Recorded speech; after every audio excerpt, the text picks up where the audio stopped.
네, 안녕하십니까. 장용 목사입니다. 중아카데미 신구약 파노라마반 15번째 시간을 맞이했습니다.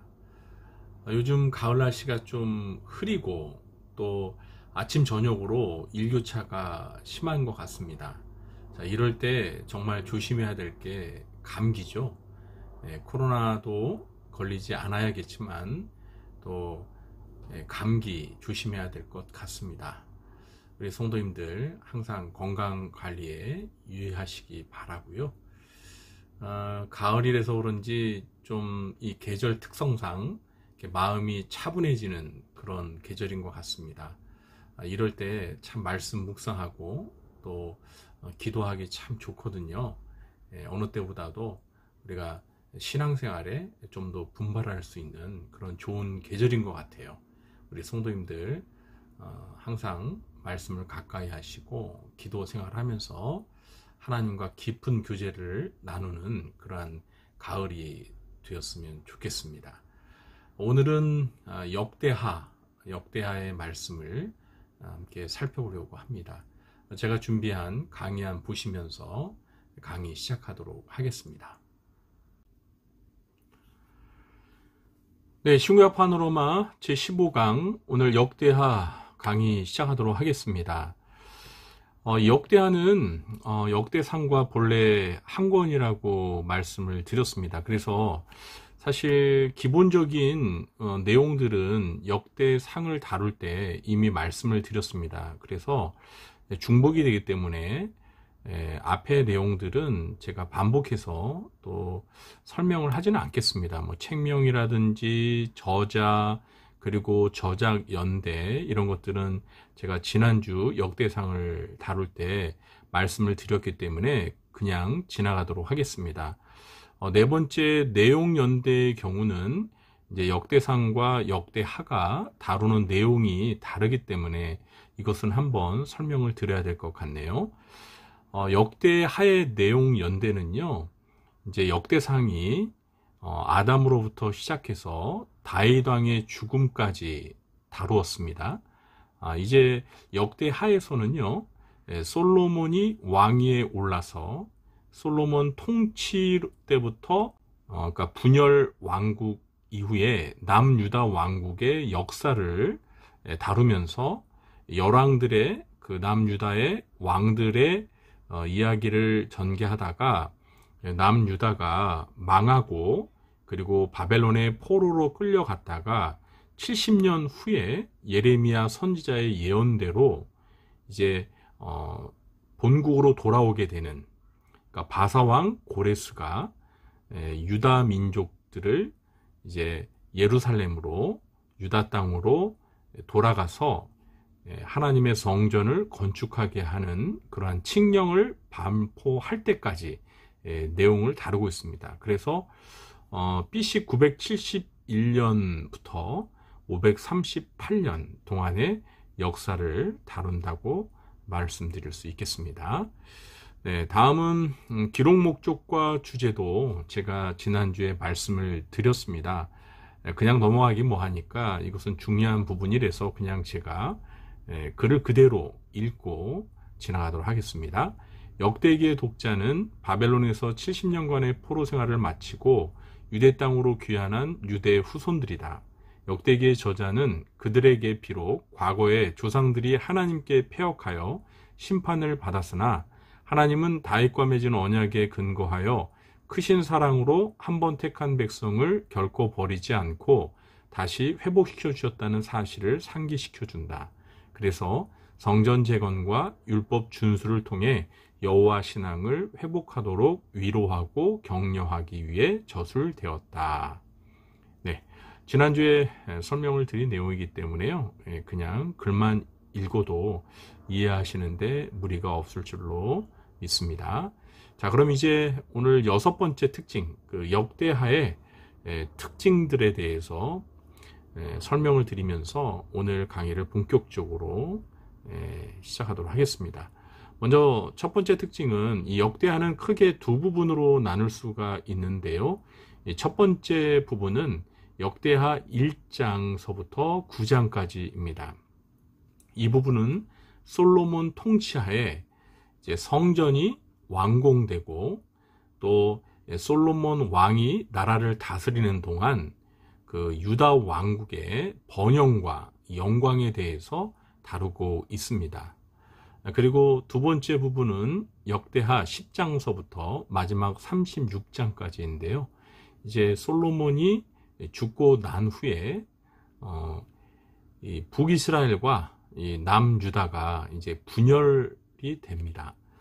그래서 이제 르호보암을 중심으로 해서 이제 남유다 왕국의 역사가 펼쳐지고, 그리고 북이스라엘은 여로보암을 중심으로 해서 이스라엘의 10지파가 이제 하나의 왕국을 형성해서 역사가 또 펼쳐지는데요. 이 역대하는 북이스라엘의 역사에는 관심이 없습니다.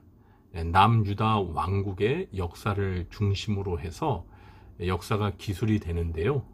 유다의 멸망과 그리고 포로 귀환까지, 그러니까 포로 생활을 포함해서 포로 생활 70년이 지나고 다시 유대 땅 예루살렘으로 귀환하는 그러한 때까지의 역사를 기록하고 있습니다. 여기 도표를 보시면 그런 내용들이 정리가 되어 있으니까요. 도표를 참조하시면 될 것 같습니다. 두 번째 특징은 이 다윗의 뒤를 이어 솔로몬이 성전 건축을 완성한 사건과 솔로몬의 업적을 비중 있게 다루면서 다윗 언약이 성취됨을 알려주고 있습니다. 이 역대하에서 가장 비중 있게 다루는 인물이 있다면 솔로몬 왕입니다.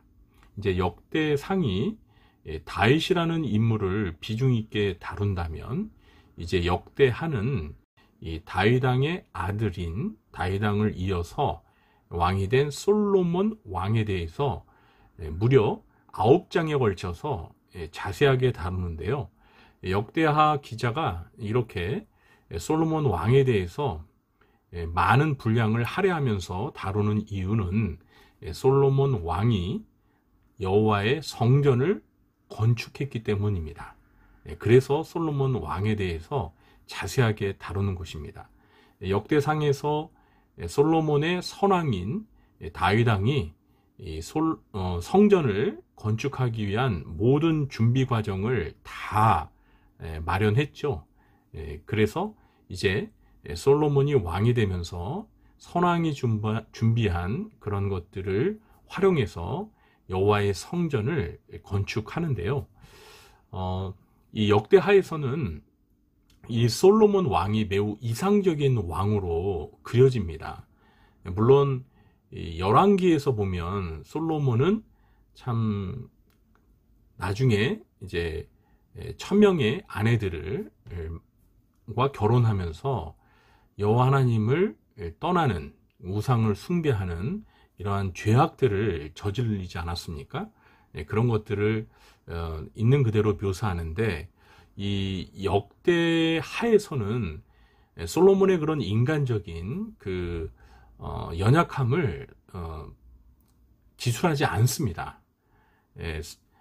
솔로몬이 하나님의 성전을 건축하고 하나님 앞에 그 성전을 바치면서 하나님 앞에 매우 충성스러운 그런 왕으로서, 이상적인 왕으로서 거의 다윗의 버금가는 그런 왕으로서 그려집니다. 이것은 아마 좀 의도적인 면이 없지 않아 있다고 볼 수 있는데요. 어쨌든 이렇게 솔로몬이 여호와 하나님을 위해서 성전을 건축해서 봉헌하고, 또 그러면서 솔로몬이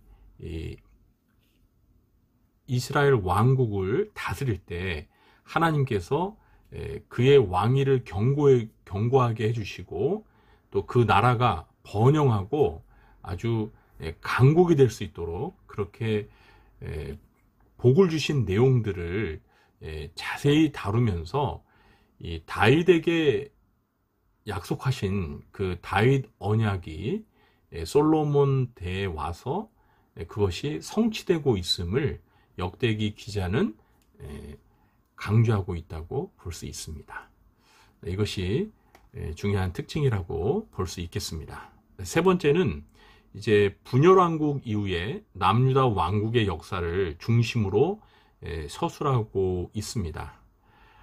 또 온 이스라엘의 제사장들과 레위 사람들이 북이스라엘을 떠나 유다와 예루살렘으로 모여들었다는 사실을 언급함으로써 신앙의 정통성이 예루살렘 성전이 있는 남유다 왕국에 있음을 강조하고 있습니다. 역대하 같은 경우는 아까 말씀드린 것처럼 북이스라엘의 역사를 다루지 않고 남유다 왕국의 역사를 중심으로 다룬다고 말씀을 드렸는데요. 물론 그 북이스라엘의 그 왕들의 역사도 언급을 해요. 그런데 그것은 어디까지나 이 남유다 왕국의 역사를 기술하면서 남유다 왕과 연관성 있는 어떤 사건이나 관련 있는 인물로서 북이스라엘의 왕과 북이스라엘에 관해서 다루는 것입니다. 그러니까 주 목적이 북이스라엘을 소개하려고 하는 것이 아니고 남유다 왕국의 그 왕들의 어떤 역사나 그런 특징 이런 것들을 언급하기 위해서 그것과 관련 있는 내용만 북이스라엘을 다루고 있다는 점, 이것을 기억할 필요가 있는데요. 이렇게 북이스라엘은 제쳐두고 남유다를 중심으로 역사를 기술하는 것은 이 남유다에 예루살렘 성전이 있기 때문에 그 신앙의 정통성이 여호와의 성전인 예루살렘을 중심으로 해서, 그러니까 남유다 왕국을 중심으로 해서 이 신앙의 정통성이 유지된다는 사실을 강조하는 겁니다.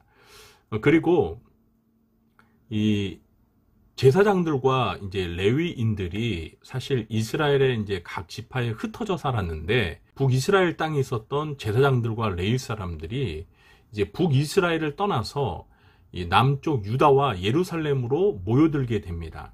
그 이유는 이제 북이스라엘이 독자적으로 자신들만의 제사장들을 그러니까 하나님의 그 말씀에 어긋나게 제사장들을 막 임의로 임명하고, 본래 레위 지파와 그리고 아론의 그 자손들을 통해서 제사장을 이어가는 하나님이 정하신 이 룰을 무시하고 북이스라엘 마음대로 제사장을 임명하거든요. 이런 것들에 이제 실망을 해서 신앙의 정통성을 찾아 제사장과 레위인들이 남쪽 유다로 예루살렘 성전이 있는 곳으로 모여든다는 이 내용을 역대하에서 11장 13절에서 17절에서 언급하고 있거든요.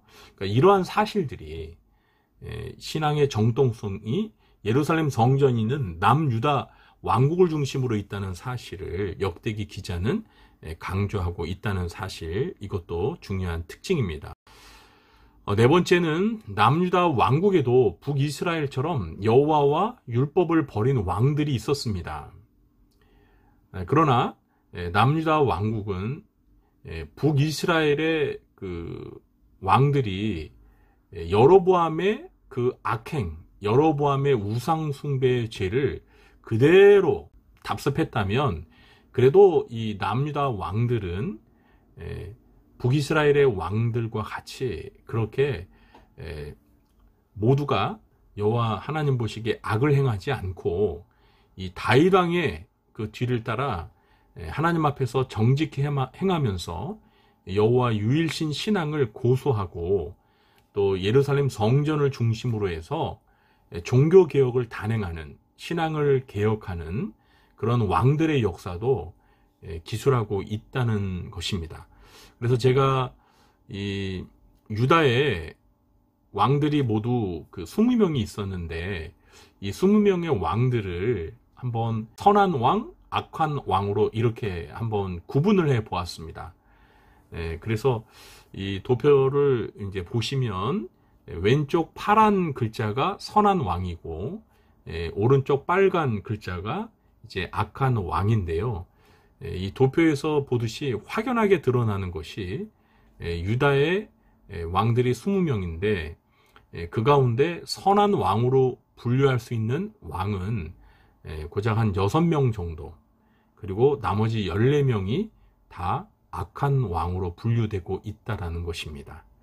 특별히 이 선한 왕들 가운데 여호사밧, 그리고 히스기야, 요시야, 이 3명은요 남유다 왕국의 왕들 가운데 가장 선한 왕으로 모범적인 왕이라고 할 수 있겠습니다. 그리고 우측을 보시면 이제 이 14명의 왕들이 있는데요. 이 왕들은 악한 왕들인데 특별히 12대 왕인 아하스와 그리고 14대 왕인 므낫세 왕이 유다 왕들 가운데 더 악한 왕이었습니다. 이러한 것들을 또 도표상으로 이렇게 구분해 보면서 유다 왕들의 특징을 또 살펴볼 수 있을 것 같습니다. 그리고 5번째 특징은 이 선한 왕들, 아까 6명 정도 있었는데 그 가운데서 특별히 3명의 왕, 여호사밧, 히스기야, 요시야 왕 같은 경우는요 정말 모범적인 왕들이었습니다. 이 왕들의 좀 공통적인 특징이 있다면 여호와의 성전을 이제 보수하고 수리하며 정결케 했다는 것입니다. 유다 왕들 가운데서도 좀 악한 왕들이 있었기 때문에 이 악한 왕이라는 것은 여호와의 율법을 무시하고 여호와 하나님만을 섬겨야 하는데 우상을 숭배하는 그러한 악을 행했다는 것입니다. 그러니까 우상을, 하나님의 성전에 우상들이 있고 또 하나님의 성전에서 이런 그 악을 행함으로 인해서 하나님의 성전이 더럽혀졌거든요. 그리고 하나님의 성전이 이제 많이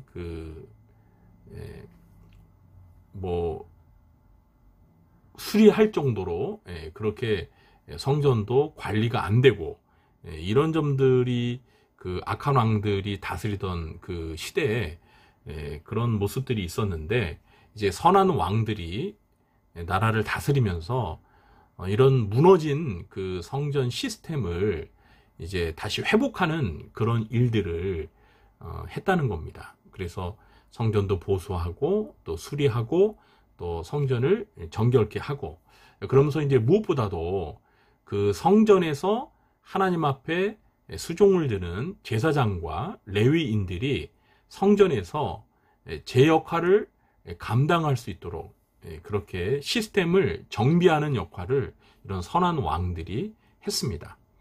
그러다 보니 이제 성전 시스템이 이제 제대로 잘 운영되면서 성전 기능이 정상화되는 거죠. 그러니까 여호와 하나님을 경배하고 또 여호와 하나님 앞에 제사를 드리는 이러한 정상적인 일들이 성전에서 이제 잘 이루어졌습니다.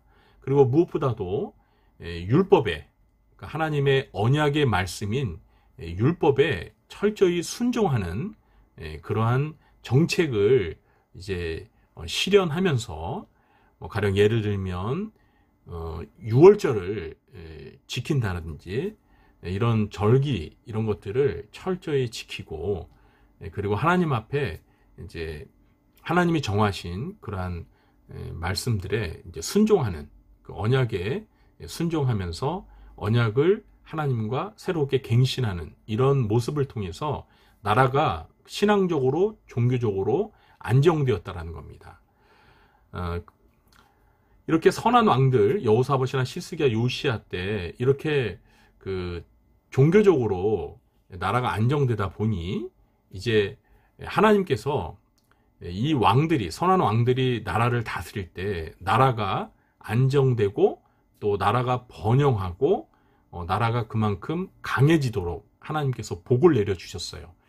그래서 이 왕들이, 이런 선한 왕들이 나라를 다스릴 때에는 외세가 침략을 하도 여호와 하나님께서 든든히 이 나라를 지켜주시는 그런 또 하나님의 일하심을 볼 수가 있었습니다.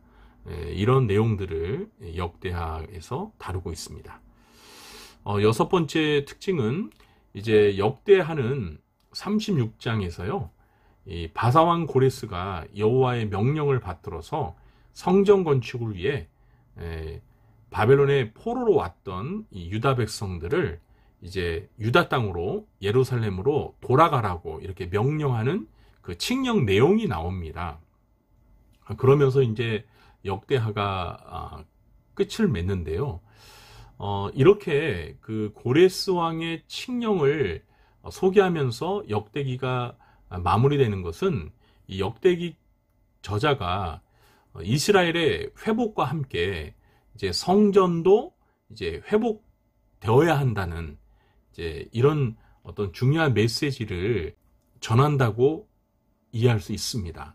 그러니까 서로 귀환한 그 이스라엘 백성들이, 유다 백성들이 고국으로 돌아와서 이제 무슨 일을 해야 하는지, 그리고 이제 어떻게 나라를 재건해야 하는지, 이런 것에 대해서 이제 역대기 저자는 하나님의 성전, 당장 무너지고 회파된 하나님의 성전을 다시 재건하면서 이스라엘을 회복하는 일에 포로 생활을 마치고 돌아온 그 유다 후손들이 마음을 모아야 된다는 것이죠.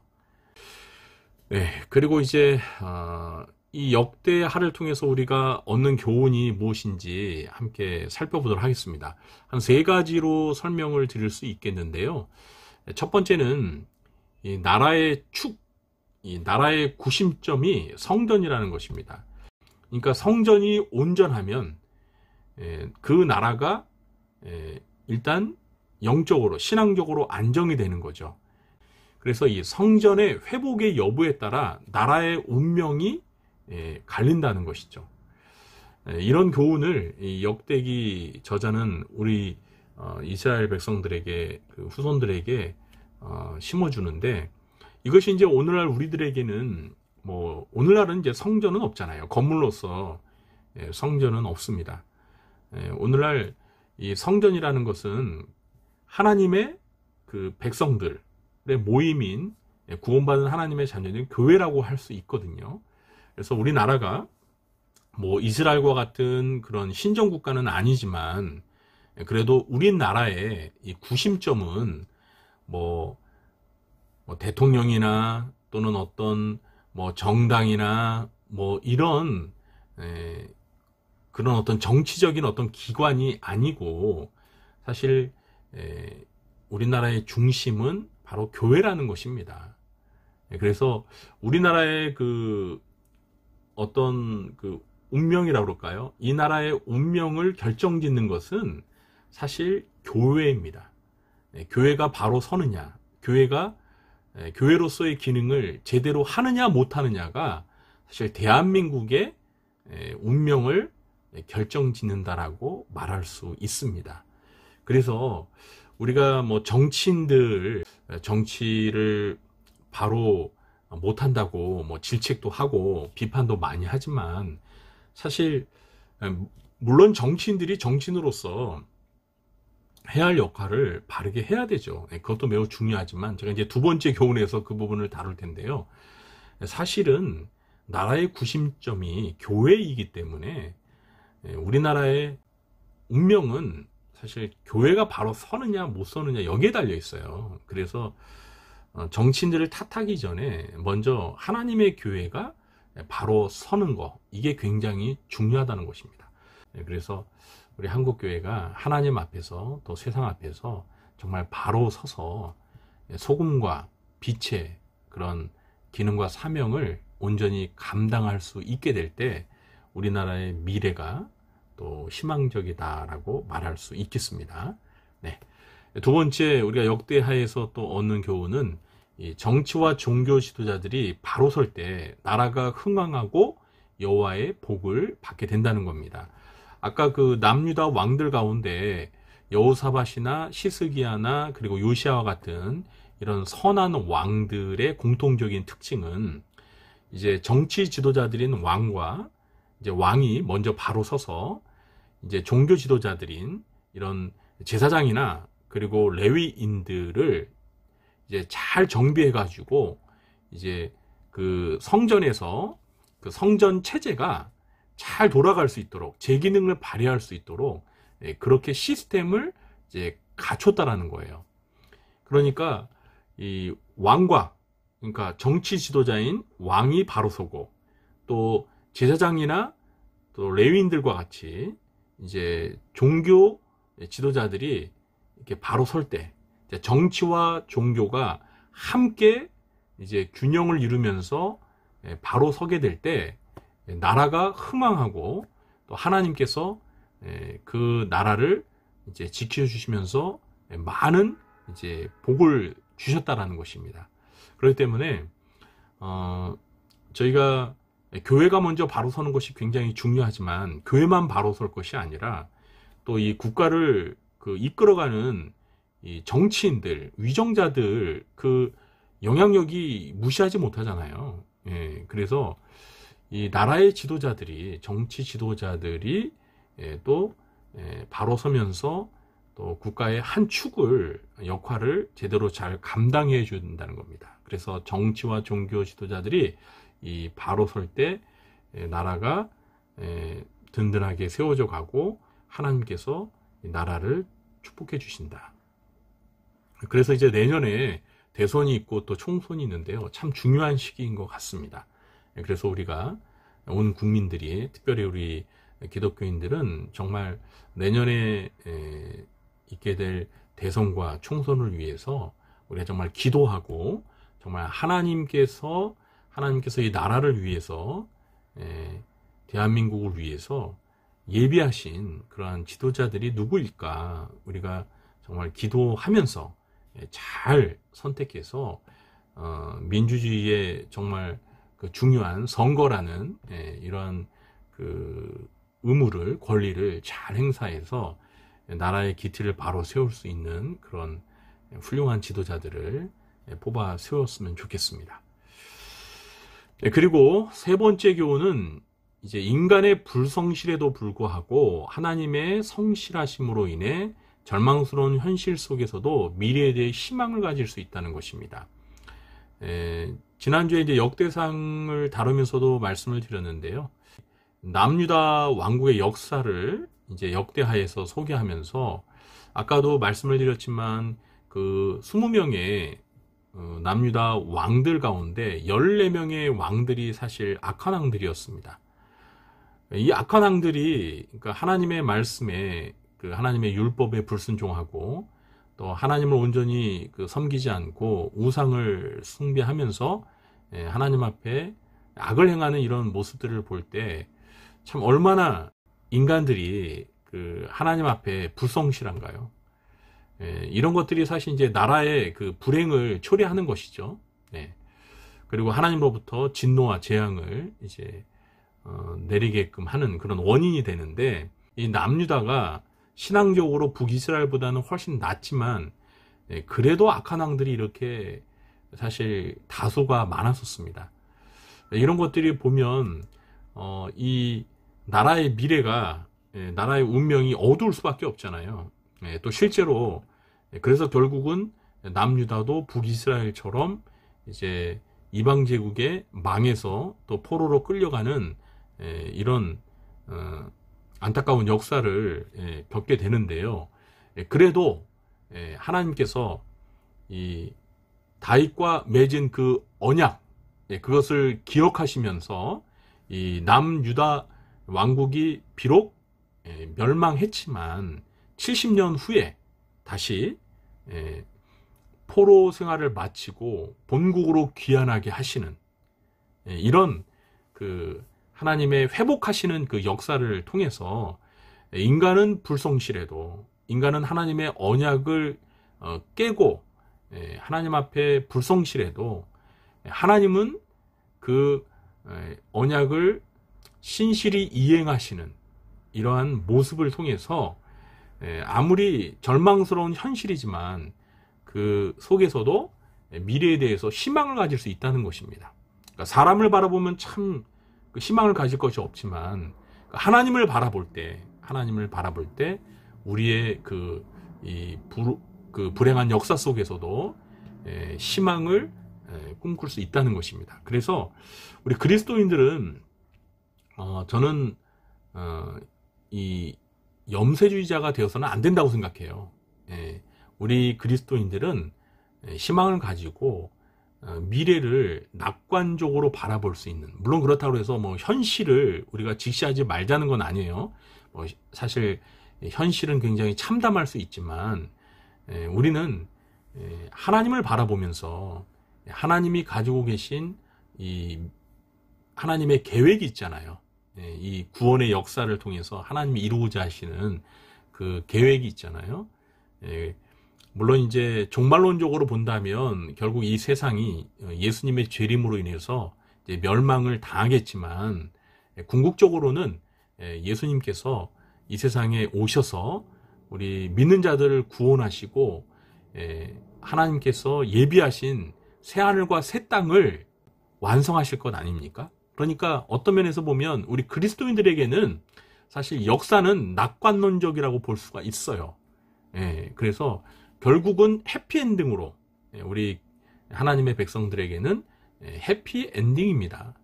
그래서 하나님 믿지 않은 자들에게는 그들에게 무서운 심판이 기다리고 있고 또 멸망이 기다리고 있지만, 우리 그리스도인들에게는 다시 오실 예수님을 통해서 구원의 역사가 완성되기 때문에 우리 그리스도인들은 항상 불행한 현실 속에서도 행복을 꿈꾸고 또 기대하는 그런 미래의 밝은 희망을 가질 필요가 있어요. 이 세 가지 교훈을 성도님들과 함께 나누고 싶고요. 이제 마지막으로 장별 내용 요약인데, 역대하는 총 36장으로 구성되어 있습니다. 그래서 제가 이 역대하 내용을 다 읽고 이렇게 그 내용 요약을 정리해서 이렇게 표로 한번 만들어 보았습니다. 자, 요 내용은 우리 성도님들께서 직접 읽으시면서 한번 확인해 보셔야 될 내용이에요. 그리고 오늘도 이 강의한 이 내용은 제가 구리조항교회 홈페이지에 중앙 아카데미 게시판에 올려놓도록 하겠습니다. 그리고 오늘 강의가 올라갈 그 영상 아래 그 댓글에 제가 링크를 해 두도록 하겠습니다. 오늘 여기까지 강의하도록 하겠습니다. 오늘 강의 들어주셔서 감사합니다. 그럼 저는 물러가도록 하겠습니다. 또 한 주간 건강하시고 평안하시기를 기도하겠습니다. 감사합니다.